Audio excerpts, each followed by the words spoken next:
Today we're talking to the wonderful Carol Watson, the Global Chief Inclusion Officer at BCW. We talk about Carol's career journey from being a publisher in New York all the way through to leading inclusion transformations here in London. We explore the feeling of not being allowed to fail and the growth that comes when you can. We talk mental health awareness and mitigating burnout in the workplace, and how overcoming failure requires a curiosity to learn. Carol is simply a legend in her space. You just don't want to miss this.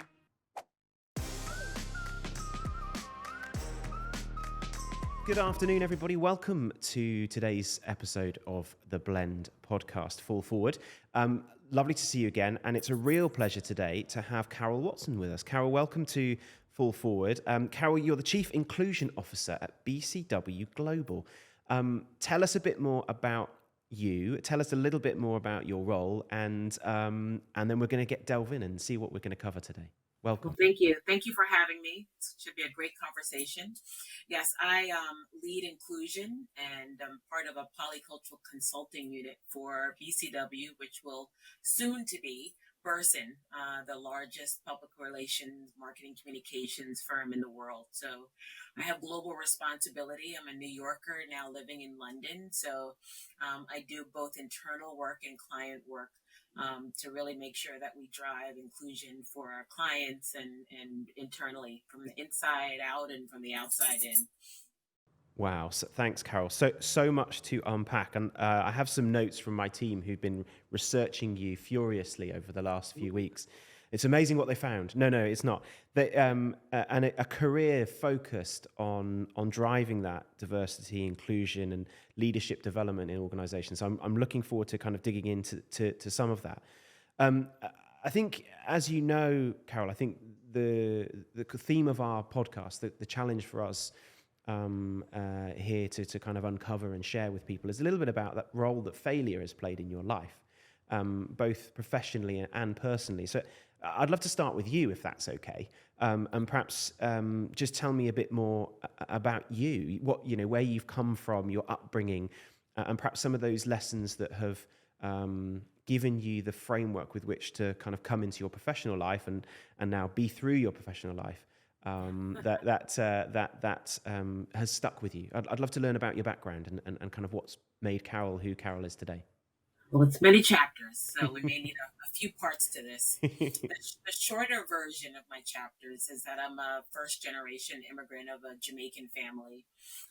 So the cultural references very much from immigrants are often about, work hard, study hard, take a career in very limited categories of careers that your parents are familiar with, and keep your head down and do the work. So my family was first family to live in an all-white neighborhood. My father was a microbiologist. My mother was a teacher, and how that informed the work that I do now is that very much through the lens of not only being othered, but not always fitting in neatly to any culture.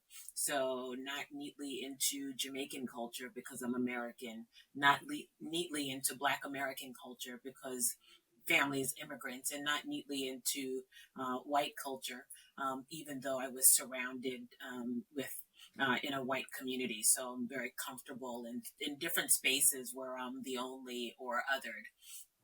So that's informed the work. I'm very passionate about those that are othered in all of those different dimensions, and passionate and fascinated by all of those systems and cultural nuances that make up all of the different cultures. So it's I feel like I'm a sociologist with a business mind, living in those two spaces.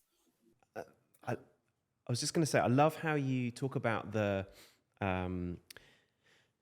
mix of communities that you were exposed to at such a young age and the importance of that to you. I think that's really, was that comfortable when you were younger, or was that challenging at times? It was very challenging. So depending on the age, I tried to fit in.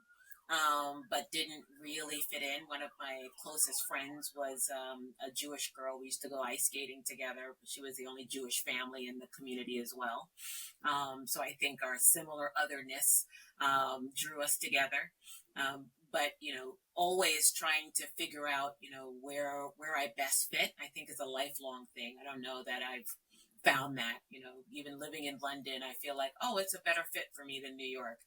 And suburbs, New York City was a better fit for me than in the suburbs. So I feel like it's a lifelong experience to figure out where you fit, not only in workplaces and cultures, but also organizational systems. I had my own business for a while because I felt like I didn't fit in corporate America.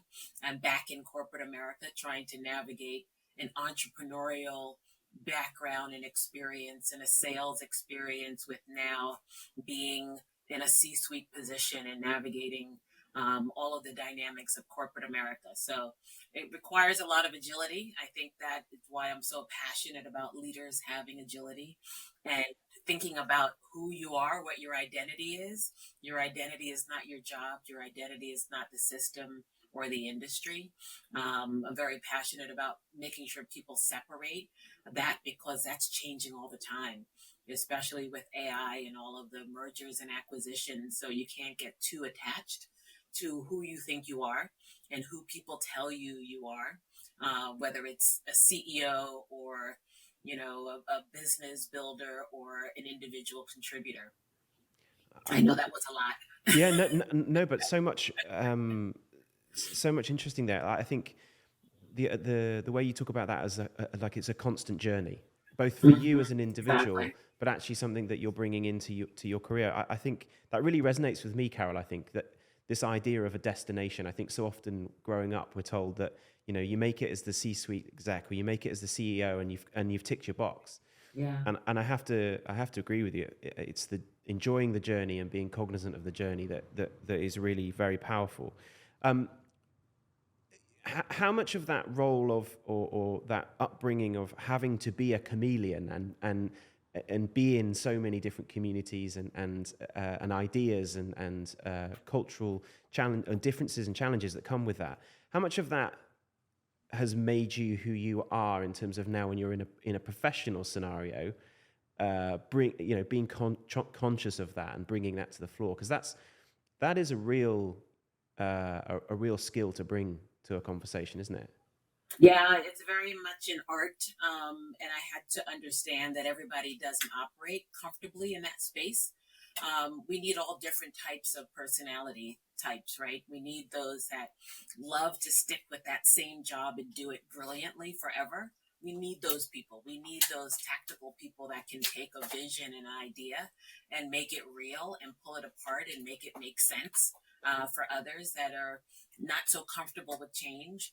So I've had to come to realize that, what my gifts are, what my skills and my crafts are not going to be what it is for everyone else. And that's okay. But I have to change the language to fit who I'm talking to in the audience because they will be lost in my agility and my love of transformation and love of curiosity and love of culture. So it takes a lot of adjustment. And I've, failed and learned and adjusted and had to pay attention to what's not connecting and what is connecting. So it's very much a work in progress, I think, forever to adjust. Yeah, I love that. I think the constantly invigorating that approach and being considerate of others. Perhaps I'd love to kind of. Is there a moment or is there a time when you were growing up, or even early in your professional career, that there was this kind of formative or idea or a moment that has stuck with you through your career? That, I mean, it might be linked to something that went really well. It might be something linked to something that went really, really badly. But quite often, there's a conversation or a person or a moment that Yeah. forms us. Can you think of one? Can you think of something that you still today echo back to? Yes, for sure. And I'll say this. I'll start with the current and go back. I used to do executive recruiting and coaching. And to your point, those conversations, you don't even realize in the moment how important they are. And I've had people come to me that say, there was something that you said to me 10 years ago that resonated. I don't even remember the conversation. So for me, the conversation was I was in the media business. I was in media and ad sales and marketing. I spent about 12 years at the New York Times. And at the New York Times, they believed at the time of creating generalists. So you would move around to different industries. I'd move from marketing to sales to technology to fashion to business and different categories to grow your career. People stayed there a really long time. And as a curious person that had a lot of agility and wanted to learn all the time, I would campaign for to move from a sales role to a marketing role, and then asked to create. I said, "Well, I want to do both," and they said it doesn't exist. And I said, "Well, let's create it." So they created a role where I could do both marketing for the high-end home furnishings and sales at the same time because I have a left and right brain, and I wanted to use both things. So I got to a point where it was time for me to move every 2.5 years, 2 years. They wanted to advance people that were high potential. And they said, "Oh, we want to move you to this next role." And when I thought about that role, that wasn't a role that I wanted. So the head of the marketing organization said, "Well, it's time for you to move to this other role." And I said, I don't know, that's going to be the best use of what I want to do. And she said, "Well, what about this one?" And I said, "I don't think that that would be the best one for me either." And she said, "Well, if you could choose something that existed for you, what do you see? What would that look like?" And it wasn't a role that they had that existed. And I said, "I want a role that can allow me to build. I like to create. I want to be able to use my marketing and my sales experience. I want to feel like I'm making a difference. This is a big company, and I felt like I couldn't see an impact."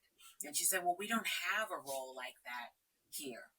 And I said, "That's fine. Thank you for the conversation." And I knew at that moment I needed to leave the company. But about 3 months later, she called me and she said, "Carol, I remember when we had that conversation and you said you wanted a role that did A, B, C, and D. Well, we're launching a teen version of the New York Times and we want you to lead that." And that role had all of the things that I had asked for that didn't exist 3 months before, but she remembered. And I always tell people that don't be afraid to ask for something, even if you don't see it, even if it doesn't exist. Create and build and vision the things that will give you life, because you don't know in this world, especially in business, what can be created. And it turned out to be a great role that changed the trajectory of my career. I was asked to recruit it to go work for another company to lead sales and marketing across different things, and became publisher of Vibe, which had both sales and marketing and had made me feel like I had a huge impact. But those key variables really were key and still are key to how I decide to say yes or no to jobs, to projects, to things that I want to have an impact. I want to be able to use both sides of my sales and my marketing brain. I want to be able to build something. I want to be able to create and work with a variety of different types of people. So that's been a North Star for me choosing and turning down things, which is very difficult to make decisions about. The point at which in your career that happened, Carol, that to be able to have that conversation with your leader is uh, I'm guessing not a unique thing at that point in time. Sorry, it was quite a unique thing. Sorry, at that point of time. Um, if you think about historically, often it was about filling roles, not creating roles, and Yeah. so it sounds like formatively, not only in the role that it gave you, but actually potentially from a leadership perspective, there was a lot of learning that you've carried from that. How important is it for us as leaders to create that environment where you are safe or secure to be able to ask for more or to be able to challenge the status quo? How important is that? How important was it for you then? But I suppose how much more important is it for you now as a leader looking down and across the organization? I think it's critical, especially now in this day and age. It's important, and when I coach people, I coach them around being very clear about their strengths, about the things that give them joy, the things they're curious about, the things that they'd like to let go. Whether they're a parent trying to juggle work life, you have to do the same thing. What are the things that bring you joy? What are the things that are important to you? And where do you want to grow? Because you can't do it all at the same time, and you have to find joy at some point in what you do. So I, really salute the leader for showing me what really compassionate servant leadership looks like, and being humble enough to think differently about talent and what's important to them. And I encourage other leaders to do it. Unfortunately, it's still pretty rare. We want to move, widgets and people like a chess move, still to our advantage as businesses. And that's not where people are happiest. That's not where they're going to thrive. And it's important to have those tough conversations so that, if the person does need to leave, you're clear about where they're strong, what does the business need, and where they want to grow, and empower them to do that. I think the young adults are doing a better job in showing us how that looks, because they're making choices based on those value systems. But it's up to the organizations to be courageous enough to shift how they lead, to come in line with what young people want and expect from the marketplace and from corporations. We talked about you alluded to the role of young people in driving transformation, or the opportunity that they have for organizations to help us to drive that transformation, because they definitely, as you say, are able to, or I feel like they are able to make choices based on a value structure that's different perhaps from those when I was entering the workplace. How much of that is a challenge for you as an employer looking across the people organization, and how much of that is an opportunity to educate leaders who are in position and to entice and excite people about being part of the organization? I embrace young people for a variety of reasons. And my daughter is 30, so personally, it's a challenge. So I get the challenge personally. But from the workplace, it's important for me to embrace and remind leaders about that, because in the textbooks historically, we have talked about leadership from the top. We've talked about culture change from the top. We've talked about values. We're in a conversation right now in our company around a merger, around paying attention to culture, and where that comes from. Having a leadership. You train leaders first, and then it trickles down. Yes, people look up to leaders to look for direction and the journey.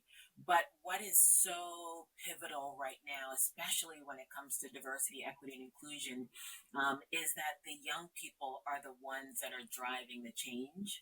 The young people are the ones with the ideas and the solutions when it comes to return to office, and how that's been, dismantled, when it comes to equity, when it comes to neurodiversity and disability, and being comfortable with normalizing conversations. Those things are coming from the middle and the bottom of the organization, and putting the pressure at the top. And so it's turning the head on how we were all taught that change happens, that culture happens, that transformation happens from the top.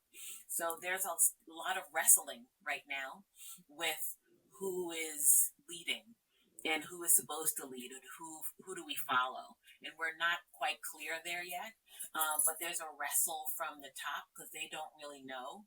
AI is, the leaders don't know, because there's no playbook for that, around how that's going to impact who we hire, how we train, how we develop, what the next leader looks like. That's all being turned on its head. And so we have to pay a lot of attention to young people, and not just put executives in a room and say, okay, you tell us what the values are, you tell us where, what's important here and what we need to drive change. We need to involve at the same time those that are the next leaders in the organization and get them involved at the same time. We all need to be at the table or be part of that change. And many companies still haven't adjusted to that. That's a very new nuance in 2024 and moving forward, that we are still wrestling with power and privilege around that. I'm on a bandwagon to get people to really come to grips with, because that's going to be the biggest challenge. I think, well, I mean, as you know, like our mission at Blend is all about driving that cognitive diversity, driving the corporate understanding of the opportunity that exists in changing how the makeup of your organization, and particular leadership team to start with, can benefit from those diverse views, thoughts, all of that important element of doing so. And I think as generationally, for sure, the younger generations are, it's almost more ingrained in them, this idea that actually, oh, okay, I understand that, John might have Asperger's or a form of neurodiversity, but together we can collaborate on an art project, and it's even better because he's bringing his special power, I'm bringing my special power, which might be maybe more traditional in our older ways of thinking.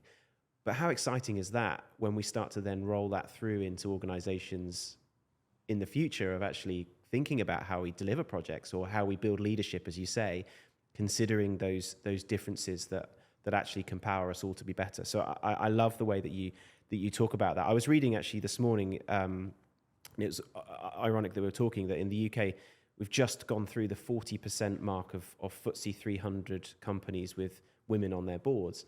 And I was going to ask you this question of still I feel that we talk about diversity in organizations in a very siloed way. Our mission at Blend, as you know, is not only to promote cognitive diversity, but also breaking those silos.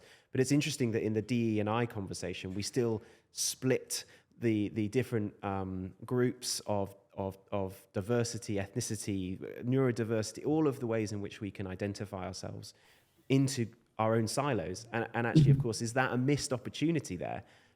Because the benefits for organizations come in the diversity of thought, less so perhaps in the diversity of how you look or how you identify or how you feel about things. But Yeah, I'd like to get your thought on that. there's so many different pieces of it, right? So there's a practical piece that is connected to discrimination, and we need to kind of figure out where should we focus our attention. So we need to practically disaggregate information, disaggregate, who is on panels, what is the makeup, what are the communities, and where is the source of pain in order to focus the attention, unfortunately, because otherwise it becomes blurred and centered on those that are most privileged. And so that's kind of a necessity to do that, or else we'll get blurred in it. Yes, there's diversity, even if it's all straight Christian, straight white men. They're all diverse. Where you get the most diversity is at the intersections of identities. And so a woman's experience is going to be expressed in terms of diversity of thought even more. A Black or Latin woman or Asian woman, a woman that is queer, a woman that has a different disability, a woman that has a different religion, it multiplies the difference and all of those intersections even more. Unfortunately, the optics make it the easiest to see, which people are never comfortable about when they have privilege. If you don't have privilege, you're going to be paying attention even more to the optics, because that's the only measure that you have. And you won't know that that person is, trans or gay. You won't know what their religion is. You won't know if they have a hidden disability by looking at them. But unfortunately, the optics, if you're othered, is your only measure at this point. So it's more a reflection of our lack of maturity as a culture, as a world in this space, than it is a problem that we only measure it in that way. Because we're focusing on gender forever, and globally, it's still not where it needs to be.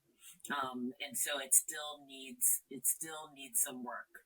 But it's time. Our company, we believe in the polycultural approach, where it's the multiple identities, it's the fluidity. Especially young people are very focused on that, the fluidity and intersections of identities that they're most passionate about. But I think it's an and both discussion.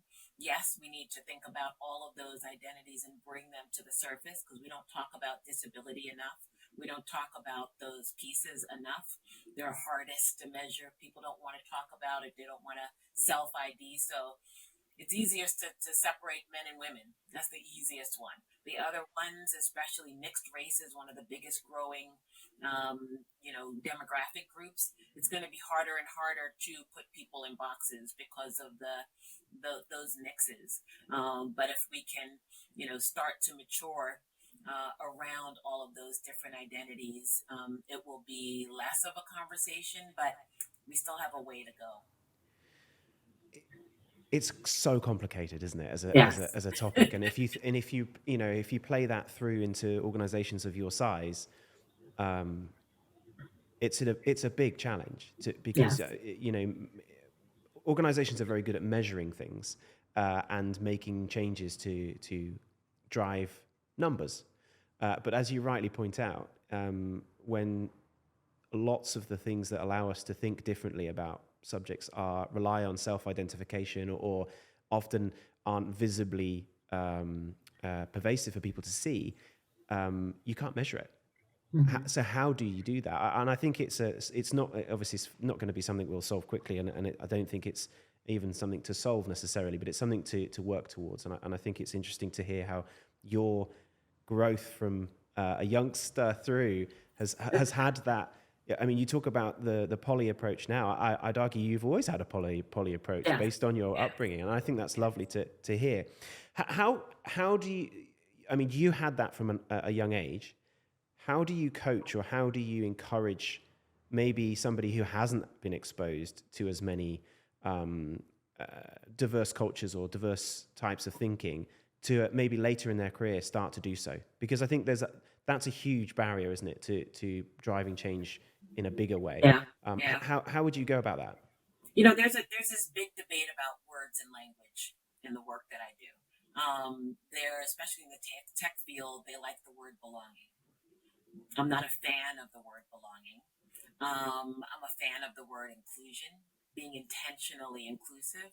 So when I'm coaching CEOs about their language, their messaging, how they're talking to their different stakeholders, I talk also, and I want to learn about what their lived experience was, the same way you asked me at the beginning. So I've coached CEOs that have never been exposed to anyone other than who they were and what they look like, from their school friends to their social networks. But there's usually something that connects them to difference, even if they've been in an environment where they've been the only, or they've been excluded.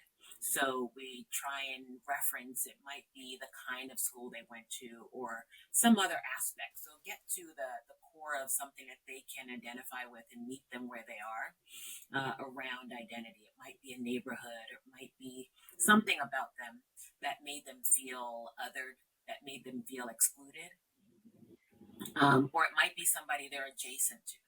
It might be a friend or a family member, or a child, their kids experience. So many CEOs all of a sudden are getting more comfortable with LGBTQ because their kids are talking about it. So they might be adjacent to conversations or adjacent to an experience. So connect them to what intent versus impact means. So you may have positive intent, but it has an outsized impact. Or someone might have felt excluded from something. So get them to connect with that.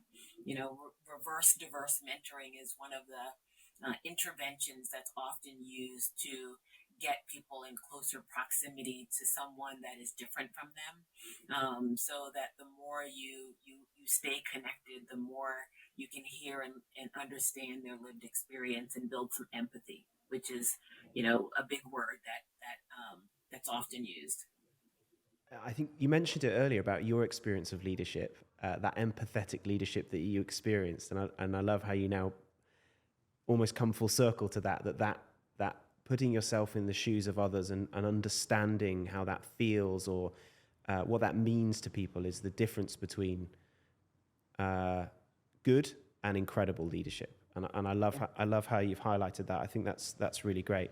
So I'd love to learn from you, Carol, a scenario or an incident in your career that you thought, oh my gosh, it's the end, or oh my gosh, what happened here? I don't know where I'm going.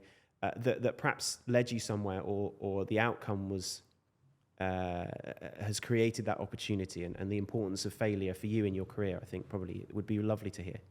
Yeah.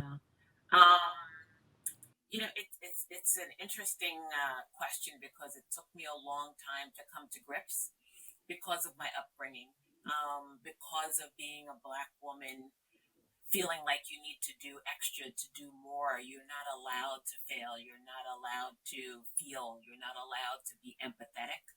So I progressed very well in my career, got to be publisher of a, big music entertainment magazine.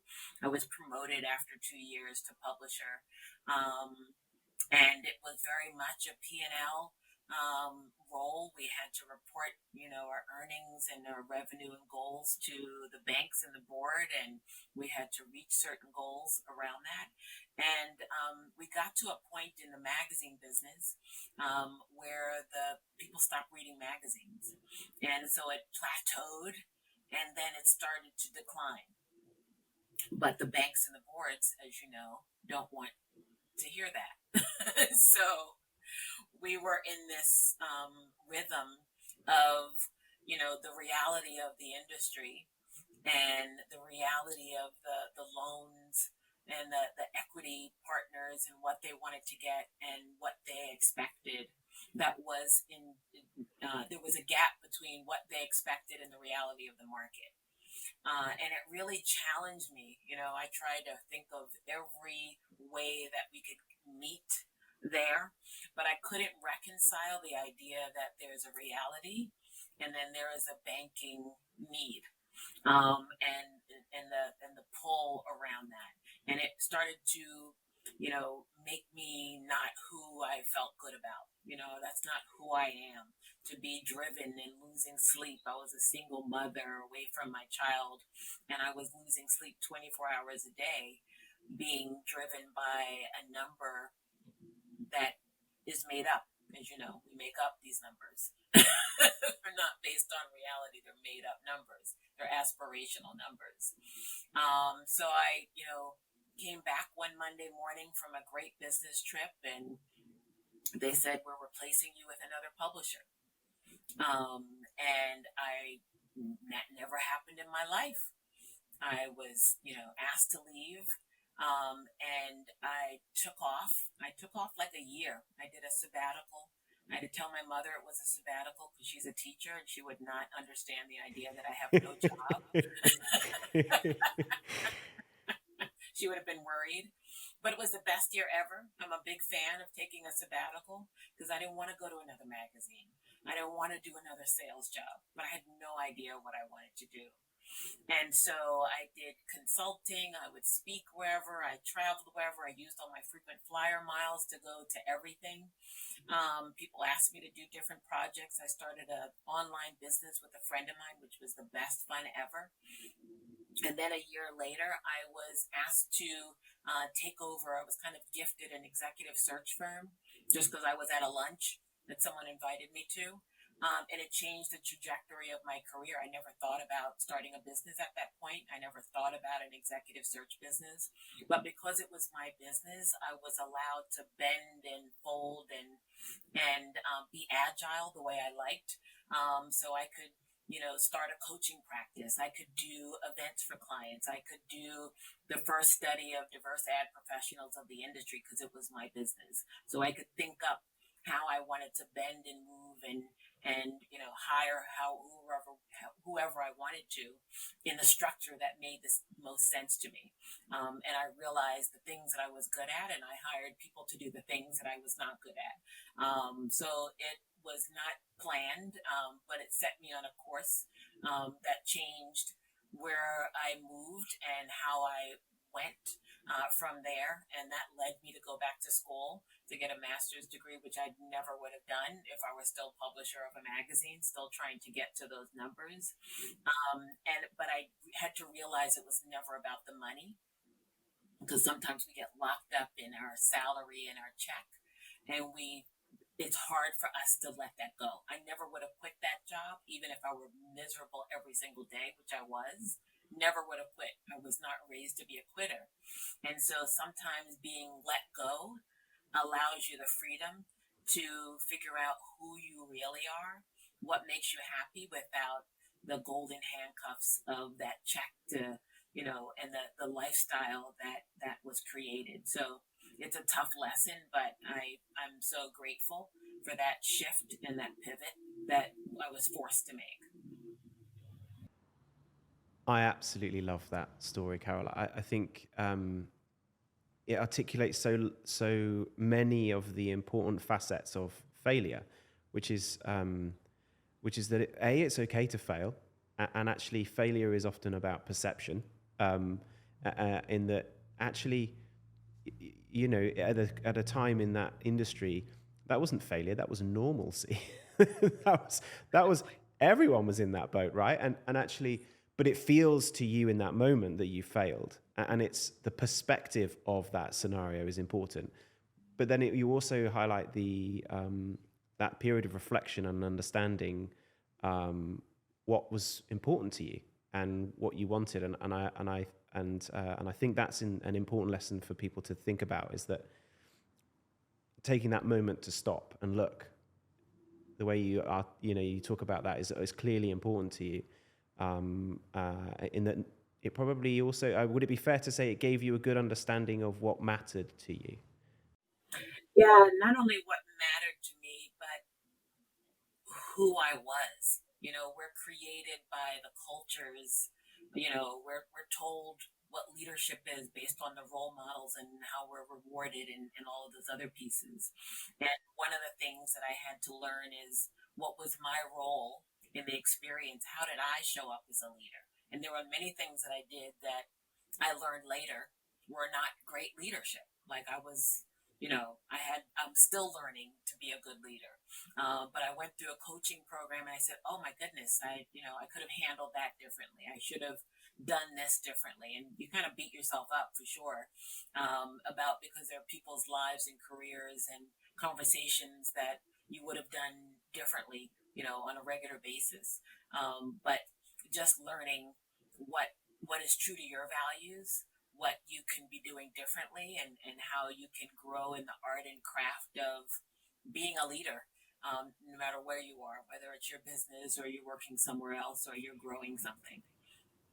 I think knowing who you are through failure is an important piece there. And we were, in fact, I think we were at the discussion together, but one of our members highlighted this point around failure, that if you get it right on the 14th time, you have a really good understanding of how you got it right. If you get it right the first time, great, but you don't really know why, and you don't really know why it was important or what it meant. And I think that really stuck with me when he said that. And I think you highlight it there, this point of understanding that failure and understanding why and what's important from that failure, so that when you move forward, you're doing so in an intentional way, or you're doing so. And that can be a project that you're implementing. It could be innovation in a bank. It can be how you're building your organizational structure, or just how you're living your life. And I love how you articulate that, Carol. The next section of our podcast is a question from our community, and it follows a little bit on this idea of the lessons that you've learned from failure. The question that we had was, what habits or principles does Carol attribute to her success? Curiosity, for sure. I think of failure as a learning. So I'm always kind of, if it was not a good conversation, even in the moment, right? If you didn't have the conversation didn't feel good, I'm curious about what I could learn from that. What did I learn about how I came to that? I'm trained as self as instrument. So how I show up holistically, my energy level, facial expression, tone, my curiosity to really learn to understand is a huge value for me, that has taken me through, the ups and downs of it all, and a sense of humor. Like, this life is so short. My father died when I was 27, and it changed. That was another trajectory that it changes your idea that this is everything and this is forever and this is, you need to kill yourself in the process of doing it. So, you realize that life is very, short, and you don't know what tomorrow will bring. And so, I try not to take in too much of the external stuff and own it, because it affects your health. So that's really important to me, to make sure that I'm, doing the things physically, mentally, and spiritually that shield me from the external forces that are not me, that are not part of who I am, that are not something that's gonna, channel what's good for me, for my health. So that's important. That we now talk about burnout, and we don't know what to do with it. They say the apps are not working. We don't really know what to do, but that's because we're taking in all of these external forces, and people are telling us how we should be, how we should show up, how much we should be taking in, and we don't have a way to release that. We don't feel in control of those scenarios, and it's all over the world. People are challenged with that. So I'm a big proponent of, caring for your space and your time, and releasing those things that are kind of, being internalized in us right now. I mean, you're touching there, Carol, um, on mental health and burnout, and I think we're all leaders in the community, and I think at times in our career have experienced that feeling of burnout, and it's horrific. Yeah. It's debilitating in what it does to people. We talked earlier about the role of young people in how we change the cultures of organizations. I feel that young people, and I'd love to get your thoughts on this, I feel that young people have a much better understanding of their mental health, of Yes. of the of of the idea that you look after yourself, and that you're cognizant of how you feel mentally. I feel when I grew up, it was definitely something that wasn't talked about or wasn't considered.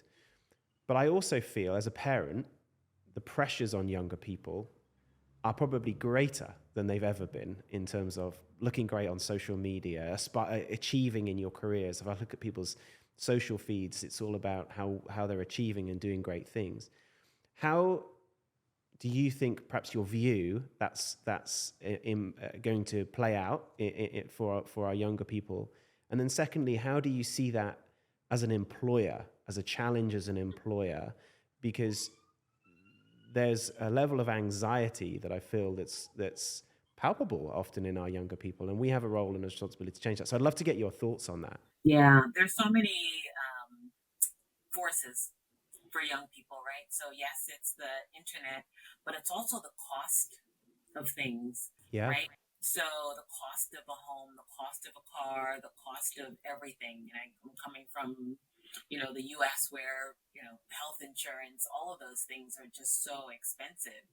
But they've also seen their parents work ridiculously hard, work weekends. I was born and raised in an industry where you are rewarded for working late hours and working till 10 o'clock, and you get a lunch, you may get a car service home, but you're still working till 10. I remember going home and you're still on calls, and I'm on the phone and doing emails on Sundays instead of hanging out with my child. And it's different in different parts of the world, for sure, but the more capitalist the culture is, the more that has been rewarded. So leaders grew up in that.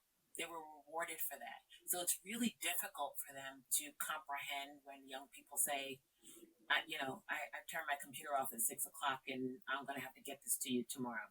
It pains their soul to feel like it sounds like to them that they're not committed to the work. That's a value system in the culture that has not changed yet, but it's kind of jarring, and it's a little post COVID, because everyone had now realized, what's important to them in their space and their mental health. So we haven't really adjusted quite, but those are all of the other pieces. So it's going to take a while for leadership to come to terms with their value system is not going to be the same as your value system, and the work ethic doesn't mean that they don't want to work hard, but they realize that it's going to kill you on the way up. And then companies, businesses, between mergers and acquisitions and AI, they can't take care of people the way they used to. So you can't go to a job and feel like for the next 15 years I know I'm going to have a career that's going to take care of me, and if I work hard I will be rewarded, and I can be secure, and I can take out that mortgage, and I can have kids, because now it's too disruptive.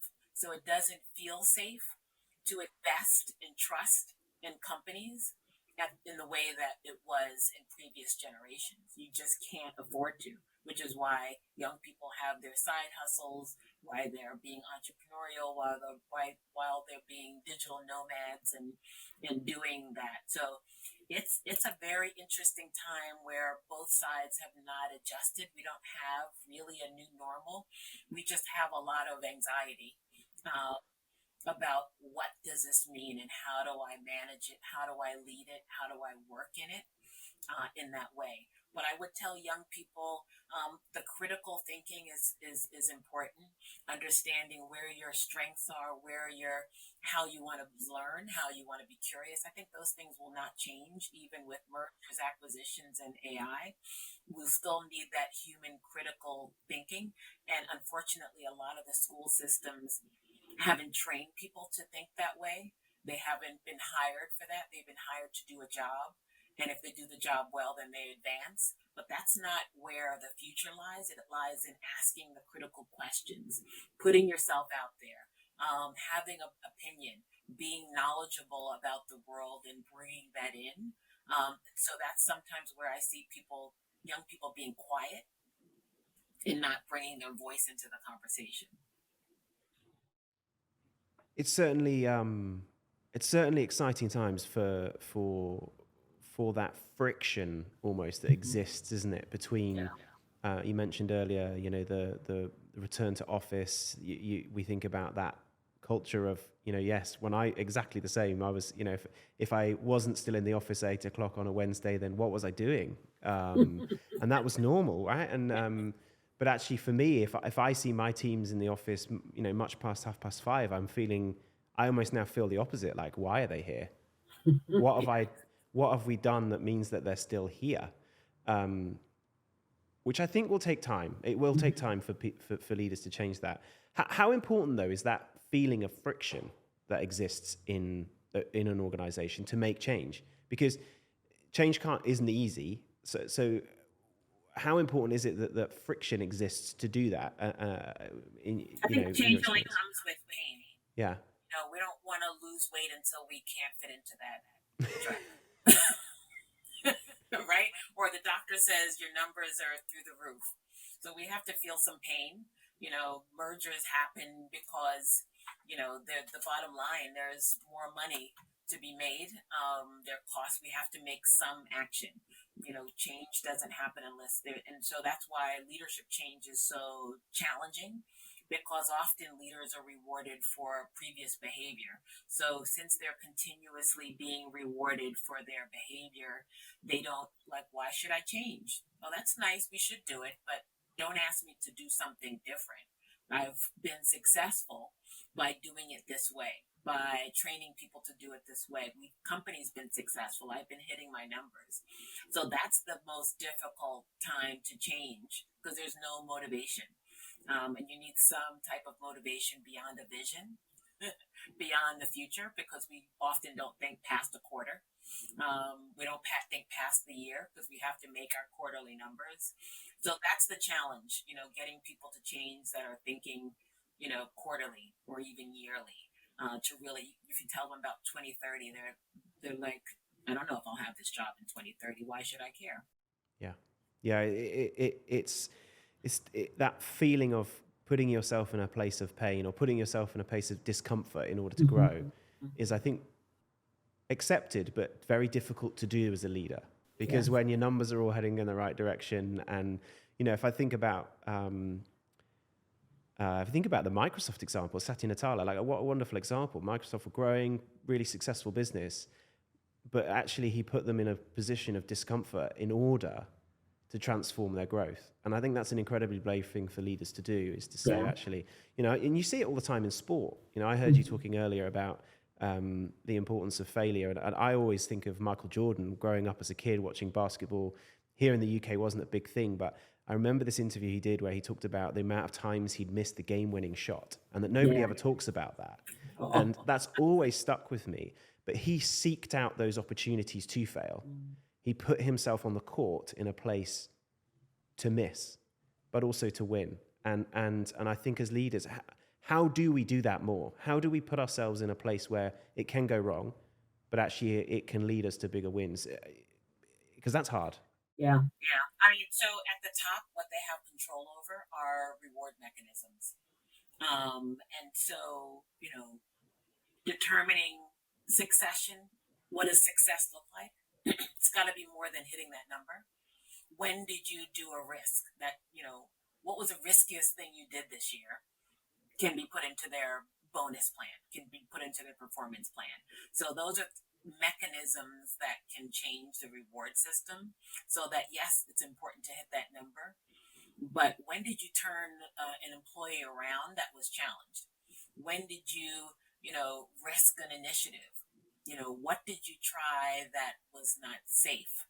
They have a, in our London office, they have a +1 proposition where you're expected to add in one thing, whether it's bring in one person that wasn't part of that project just to give them that experience, bring in a different initiative, surprise the client in a different way. But just one thing is part of the performance mechanism. And I love it because it sets an expectation that you have to do one step more than what you thought was okay. And those reward mechanisms are things that senior leaders do have power over to encourage and reward. We say we reward failure, but we don't really. We say we reward innovation, but we don't really, because it's not a safe space. We want to see ROI for everything. We want to see the metrics for everything. We'll prove it's got to be neat and clean and completely detailed, where innovation is not that neat and clean. It's not always built on the numbers. You got to play with it. You got to, move with it. You got to try something and have a safe space to say, okay, this didn't work, but let's tweak it and then do it this way. And we, many companies haven't built that culture of trying and learning. Tech has, but many others, let's try this a little bit differently. Create that safe space, but we have to reward and recognize leaders that do that.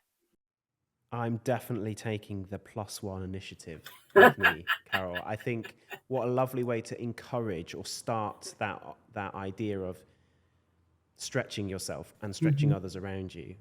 I love that idea. Bring somebody into the meeting that you wouldn't normally bring.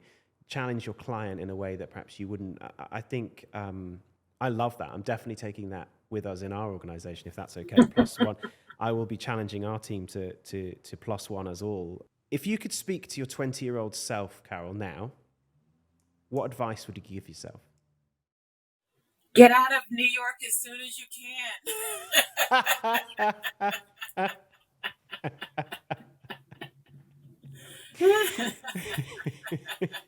It's not that bad. No, but When the more you rise, and I think, many places are like that. London is like that. Like, so it's like the Yeah. headquarters of so many companies, and they feel like if you're not working in headquarters, then you can't progress. But you get stuck in that dynamic. And changing your space and place is such a powerful thing. I'm always so jealous of people that have lived in different parts of the world or changed careers. I was, kind of stuck in a space where I couldn't, I was growing in one way, but not growing out. So I was prevented from moving many, many, many times in my career. But then I got to a place where I was afraid to move because I was raising a child and I needed a village and my friends and colleagues. But, it's a different time right now, so things are a lot easier. But I'm very proud of the things and changes that I made. But I would, getting a coach would be the other thing. I would tell my younger self, checking in with people, with professionals, whether it's a therapist or a coach. We often depend on our own mind, and our thoughts will fool us all the time about our capabilities and what is real. Our thoughts are not real. Those are just thoughts, and they hold us back, or they tell us a narrative, in a limiting belief. So those are the things that I know now. We are not our thoughts. Would be the thing that I would leave people with, and seek professional support, whether it's coaches or mentors or therapists, to reframe and retool so that you fully see yourself, in your amazingness, and you can create value wherever you are. Carol, I love that. And accessing that diversity of thought for us obviously is core. It's champion for us to think about, but using the different vehicles to do that, it is really, really powerful. I love how you talk about that. Let me ask you one final question, because we're coming up to time. In every one of our vlogs, podcasts, we ask a guest for a recommendation. What would you recommend to our members? What would you recommend to our viewers watching this? It could be a book, it could be a product, it could be an experience, anything that you would recommend to your fellow members. That's a tough one. You know what comes to mind, and it's not at all a business book? Bell Hooks, All About Love. That book has come up so many times over the last month in different conversations. And one of the things, that gets in the way of us really connecting in our humanness is how we think about relationships, and how we connect. And so, yes, there are tons of business books, but our pure humanness, I'm a big believer that there's either love or fear. And often we're living in a space of fear. If we can shift to focus in our conversations, like, this is a love conversation. I'm feeling love from you. I'm giving love. This is not a fear conversation. But if we can focus on what does that mean in our interrelationships, whether it's our competitor or an idea or something we feel threatened about, that may change how we think about generational friction, competitive friction, or our fear of failure, or fear of, self-love. Maybe that's where we need to get to. So Bell Hooks, All About Love. It's on my reading list now, Carol. But you're talking to someone who absolutely loves love and the importance of it. So I feel like it's a read I'm going to enjoy. Carol, that takes us to time. I absolutely have loved our time together today talking. I feel like I could talk to you for weeks. So much practical advice in there about embracing change. I think you embody that. I think the very first thing that we talked about when we met first was that you said, I just moved to London because I needed to change things. I wanted to embrace new things. And if anyone takes something from this session, it's to be inspired from the person that you are, in embracing change, embracing the opportunity to think differently and do differently and challenge the status quo. And I found our conversation inspiring, Carol. Thank you for that. And I hope that people reach out to you and ask you more questions after today's session, because I know I've got lots more for you, but I can't take up any more of your day. So thank you, Carol, so much for your time today. My pleasure. Thank you for having me. This was super fun. Thanks, Carol. Make sure you subscribe to the 4 Forward channel so you don't miss any new episodes. I'll see you soon.